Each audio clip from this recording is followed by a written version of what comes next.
Hey, what's up, everybody? Hey, everyone. It's Tori, and what's up to the Journey Tribe? I hope you guys have been staying warm, and hope you've been blessed today, because let me tell you, this weather is so cold, and we got a nerve that had a little bit of snowfall. Here in Texas, we had a little bit of snowfall, and I keep signing myself out of this. One moment, guys.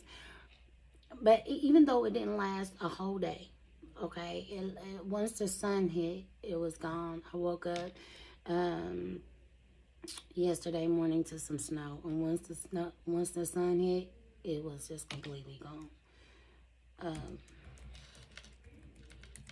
Hope everybody is staying warm and healthy through this weather.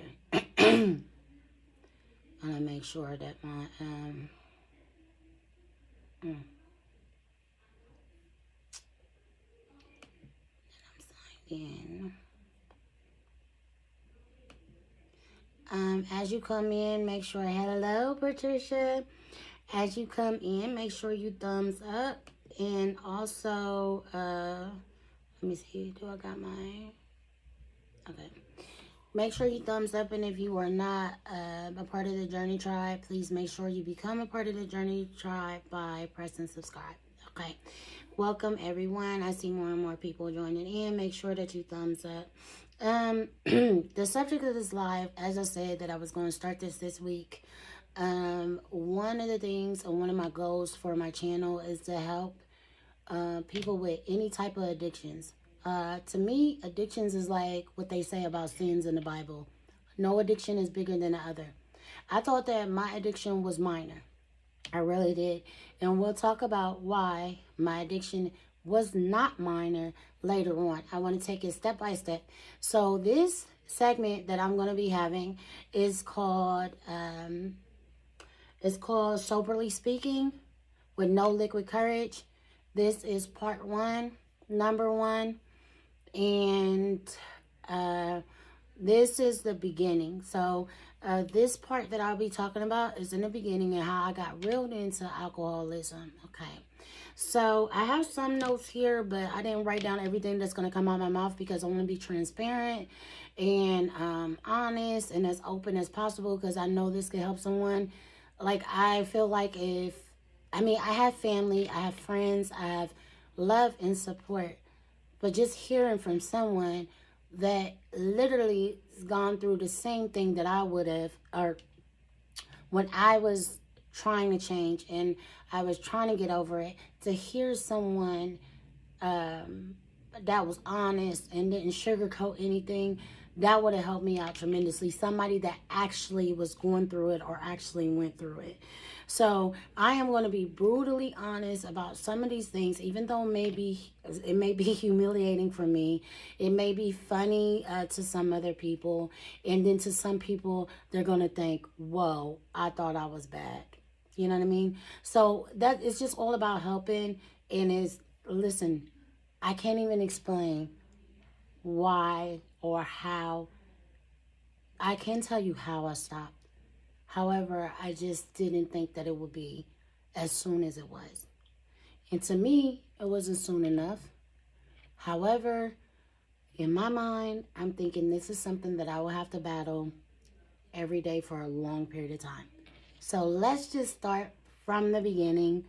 And if you're watching a replay, please make sure, if you have any questions, that you comment. And yeah, make sure you thumbs up, and I hope you stick it out through like this whole segment that I'm having on Soberly Speaking with No Liquid Courage. So let's go ahead and start with from the beginning.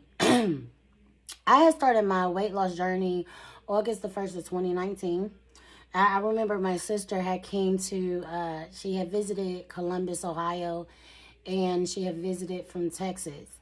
Now we pretty much, me and my intermediate family, pretty much migrated here to Texas.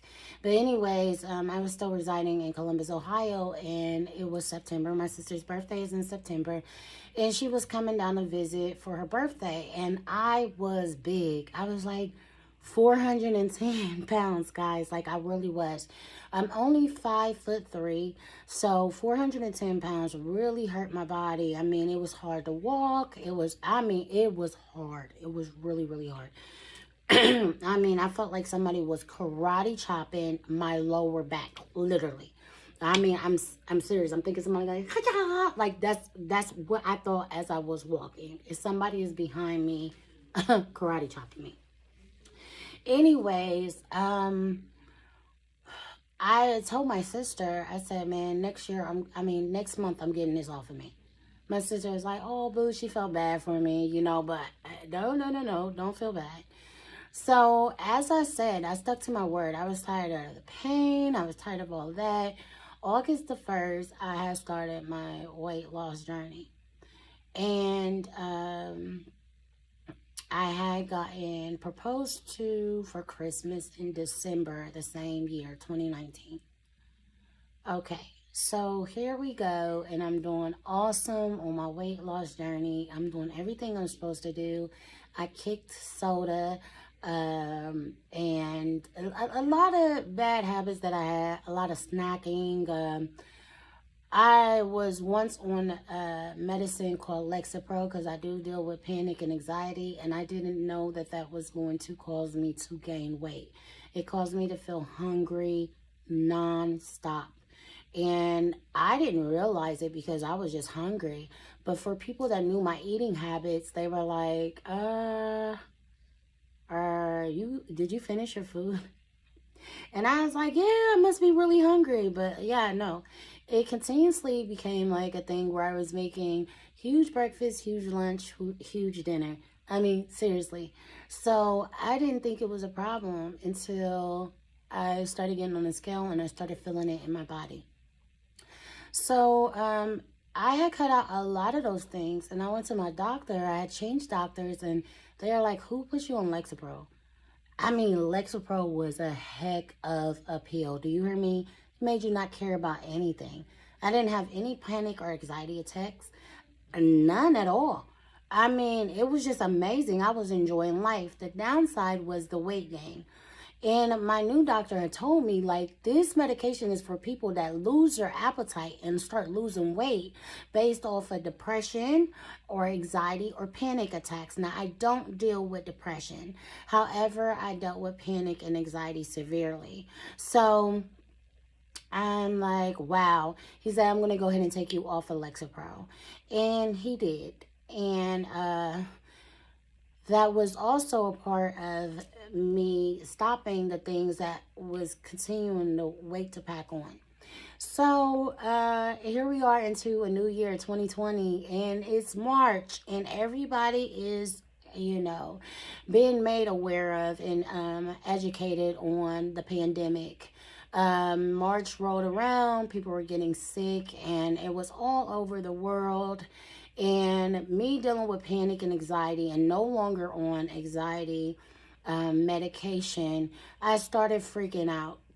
Not only that, me and my fiance at the time had just broken up. I found out that he was cheating with girls online on social media platforms and was sending them money, and that stressed me out too. Also, I was diagnosed that month with diabetes. So it was like, what more can happen? I was scared to go outside because, you know, I spend a lot of my time on YouTube as a subscriber, and I'm watching people and I'm seeing people come into other people's lives saying that another family member had passed. And I'm like, whoa, this person just came into a live like last week and lost 3 people, and now they're saying it's 2 more. And I mean, I was just seeing so much. And then, you know, on the news, everyone's in the hospital, they're on breathing treatments, and people passing. And at the time, my brother was in one of the worst facilities to have COVID in Ohio, and he had it, and he overcame it. It was just so much, and it was overwhelming.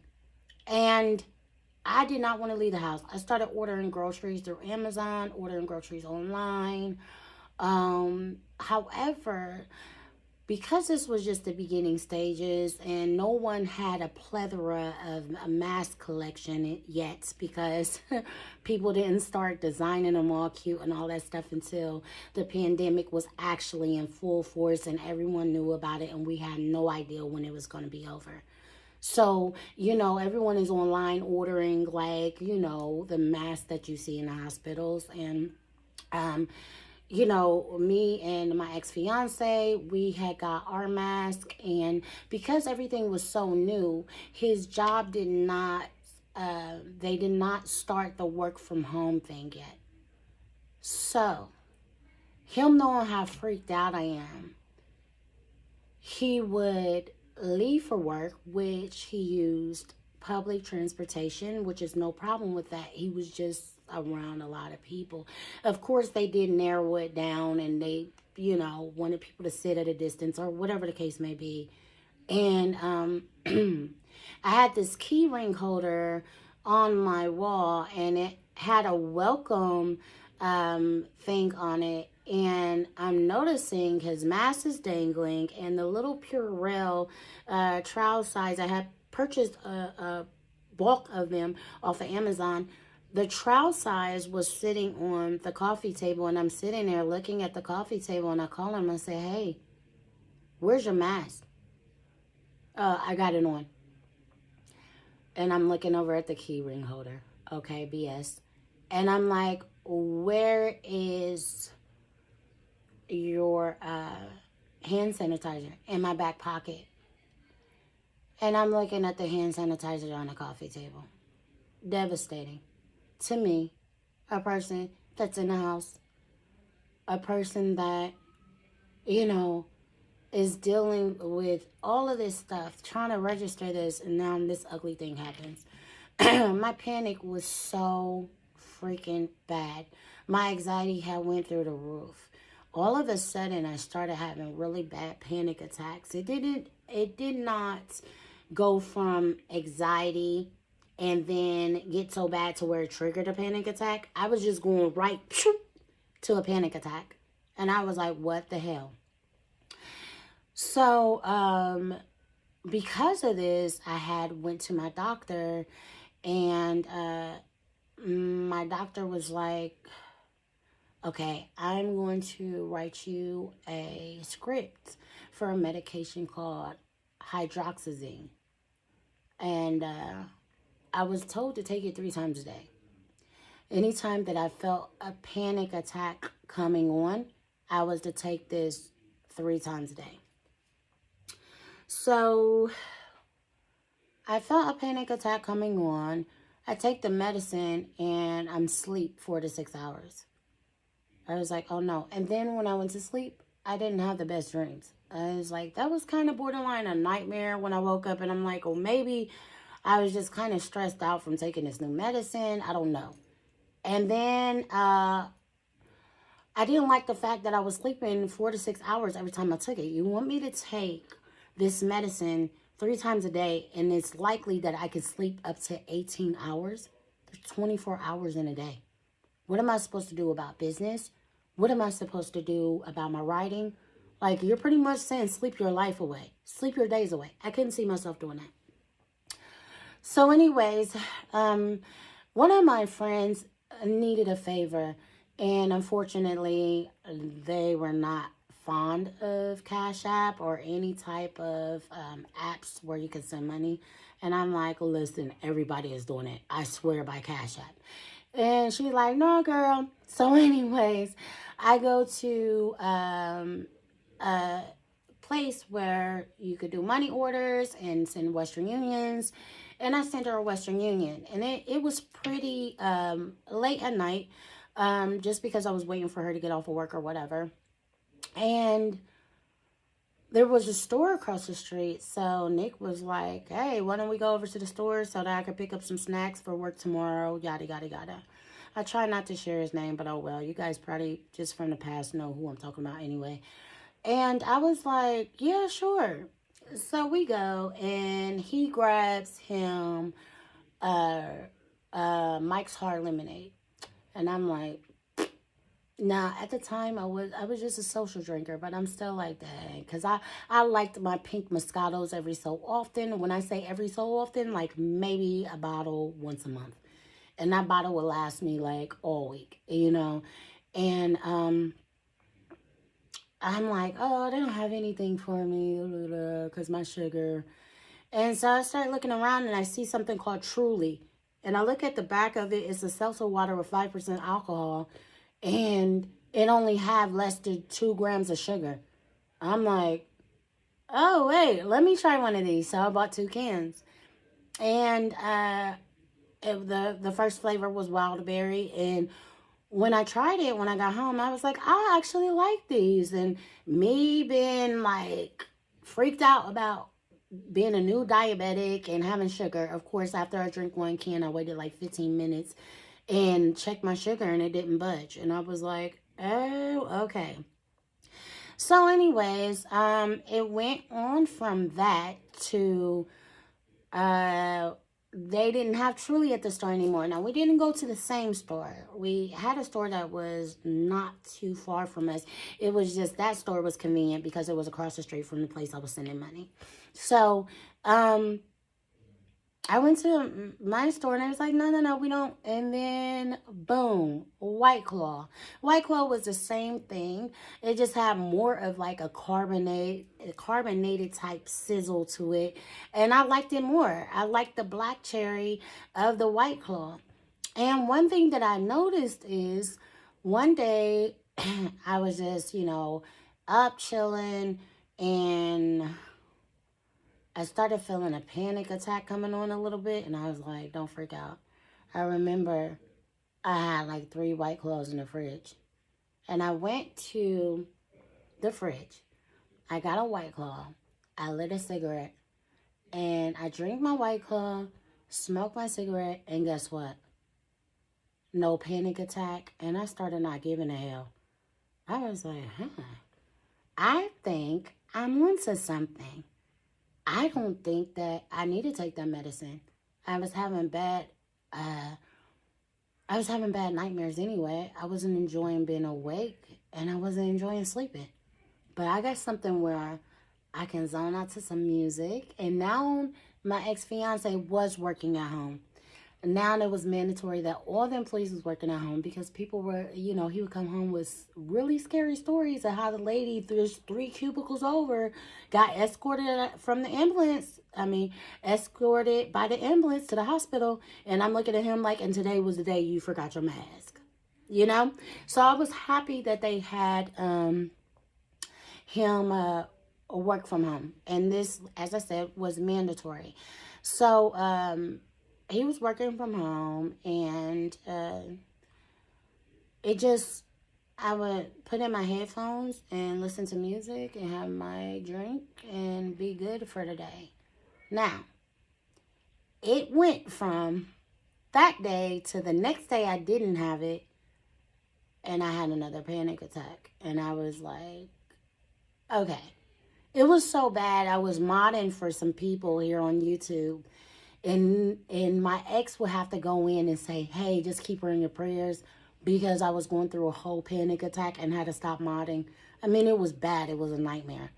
So when I realized, like, hey, when I did this the other day, when I drank that White Claw and had my cigarettes, guess what? I didn't give 2 issues in the world. So therefore, yeah, it went from 3 White Claw here and there to a whole 12-pack.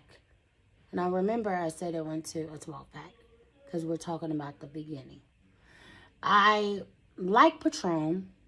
I like Bacardi. However, I stayed away from liquor because I like mixed drinks, and I like chasers. Like with Patron, you don't really, it's okay with just a lime if you're taking a shot.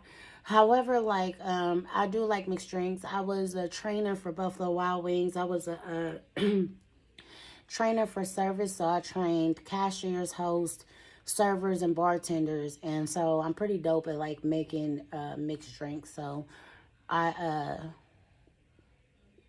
I stayed away from the liquor because the mixed drinks consist of syrups and sodas that I knew I couldn't have. So White Claw just seemed like my best bet. Um, as I said, I was flowing real good. Like I said, I took some notes. And so, anyways, I want to make sure I ain't jumped the gun. Um,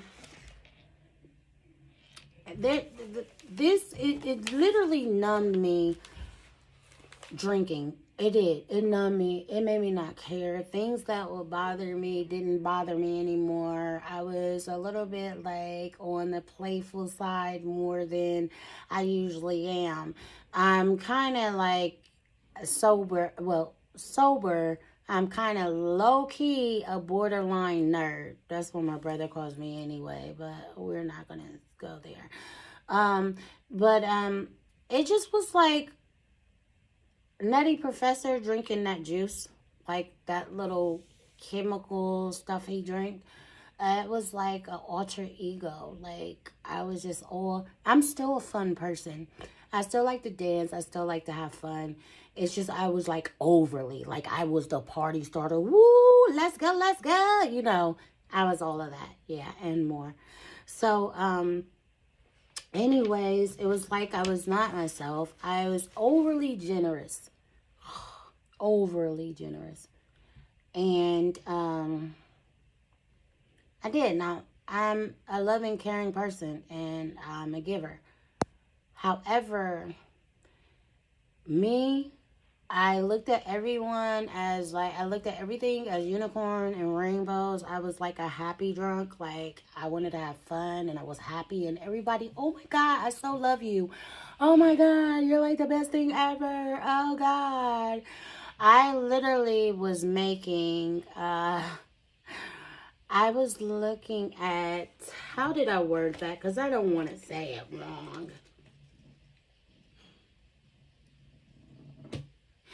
I began giving to people who didn't deserve anything but prayer. Literally. I began giving to enemies that I did not know was my enemy. That is a regret. I mean, it's just a regret because once you get burned later on, you're like, dang, you ain't deserve nothing. Not a red cent, not a penny, not a cracker, just a prayer. So, that's just pretty much some of the brick walls that I ran into. And I didn't look at it that way because most of the time I was drunk. Literally. It got to the point where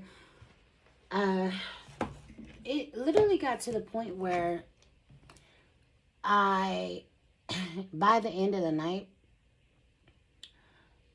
I literally was staggering into the room. Like, I'm like a ping pong. Like when you play like the ping pong, I was like that ball that's like, I literally was like that in the room. I mean, in my apartment. I was from one wall, then I stumble over and catch myself on the other. This is how ugly it was. I mean, I was just literally nonstop. Now I was at a 12-pack. And, however, the only thing that I could just really rely on is the fact that I don't have to take no medication. I can still have fun. I can still do this. I can still do that. I don't have to be asleep all day. I could still function.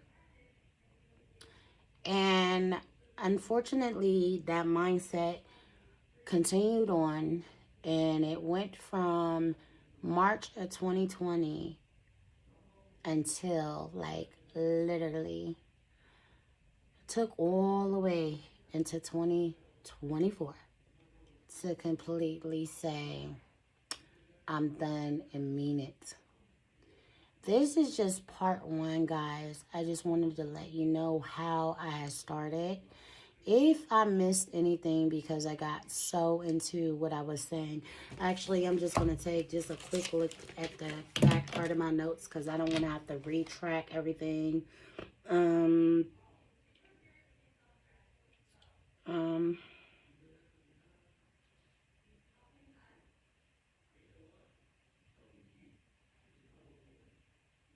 Yeah. And yeah, that's one thing too. I wasn't open about me drinking the way that I was because to me at the time it wasn't a problem. Like I would call my friends and I'd be like, girl, what you doing? Girl, I got this bottle over here because girl, my daughter didn't, went to school, girl, and they're gonna say that they had to let some kids go because they got COVID, girl. We done went to CVS and got COVID tested, girl. I'm having a drink. I didn't think I was the only one. However, I was doing it unhealthy. I didn't share anything about it because I didn't think it was a problem. I really didn't. I didn't think that it was going to become a problem. I did not think that. I was thinking like once this stuff is over, yeah, I'll be good. But I'm just taking the edge off. I didn't know that that edge was going to turn into a sidewalk. And that sidewalk, well, that edge was going to turn into a curb. The curb was going to turn into a sidewalk. That sidewalk was going to turn into a parking lot. The parking lot was going to go into a street. And it was going to last for miles. I did not know that's what was going to happen or how it was. If I could take everything back and I can never ever have ran into Truly or White Claw. And by the way, White Claw had became my favorite because it was more, it had more sizzle. It just had this to it. I don't know. Anyways, if I knew, then I wouldn't have tried it in the first place. But however we go through things to be there for each other. But that is not the ugliest you're going to hear. This is just part one. And believe me, you may think that you are the only one. I am going to put a title on this on my laptop right here. As soon as I end this, I'm going to do the title. I'm going to add some tags for alcoholism or any addictions. Believe me, you can get over it. It might sound cliche. Everybody says that, right? Because that's how I was thinking. When people come and talk to me and say, girl, you got this, you can get over this, I'll be like this, oh my God, I need a drink. Just hurry up so that I can run to the store real quick. What time is it so I know when to buy a drink? That's how it was. Oh, we're going to talk about how bad. My next one is how bad that it became and what it progressed to.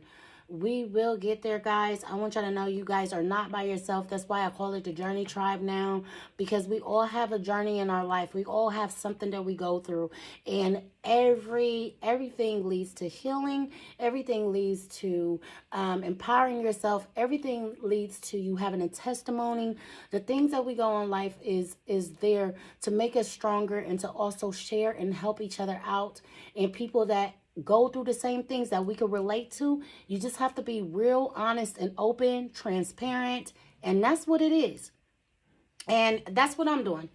Because some of the things that I'm going to share with you guys later, this is part one. I'll probably have number one or volume one. I don't know. I'll find out when I type it. But as time goes on, we're going to dig deeper. So now you have the beginning. You have how Tori started with drinking every day. It got to the point where I would be able to wait until the afternoon time. I will wait until the afternoon to have a drink. Usually when my ex-fiance went on his lunch break, that's when I was like, all right, well, I'll eat lunch too. And then I'll have my can with me. And then I would start from there. Well, it got to the point where I had to wake up to it. And I wake up pretty early in the mornings. So it started, I would wake up at 5 in the morning. It started at 5. I would walk past the bathroom and straight through the living room and then to the kitchen and opened the fridge, and boom, that was it. That was all. And it began from there, and it went non-stop all day into the evening. So if you're watching this, thumbs up, put your thoughts and your questions in the comment section if you're watching the replay. If you're not a part of the Journey Tribe, become a part of the Journey Tribe by pressing subscribe, and also press the bell to be notified so you can see when I have more things coming. Love you all. You guys have a blessed day and stay warm in this cold weather. Bye, guys.